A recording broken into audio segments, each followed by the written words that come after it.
রামাদান মোবারক। আজকে প্রথম রোজার জন্য একটা কেকের প্রিপারেশান নিচ্ছিলাম, যেটা কিনা আমেরিকান বাটার ক্রিম দিয়ে করা হবে। প্রথমে সেটা করে নিচ্ছিলাম, এই যে পাউডার সুগার দিয়ে বাটার ক্রিমটা রেডি করছিলাম। আনসল্টেড বাটার দিয়ে করার কারণে প্রথমে সামান্য লবণ দিয়েছিলাম, আর পরে তরল দুধ অ্যাড করে এই যে বাটার ক্রিম হয়ে গেল। দেন কেকের জন্য শুকনো উপকরণগুলো চেলে নিচ্ছি।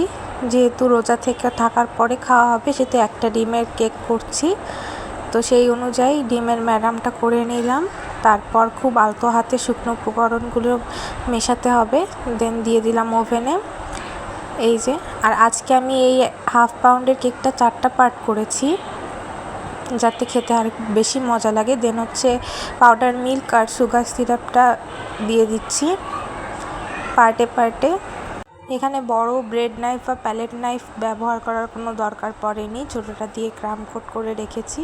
দেন কালার মিক্সিংয়ে প্রবলেম হচ্ছিল, পরে আমি বিটার দিয়ে করে নিয়েছি। আর এই যে ফাইনাল লুক কেকটার, মাশাআল্লাহ ইউনিক হয়েছে দেখতে।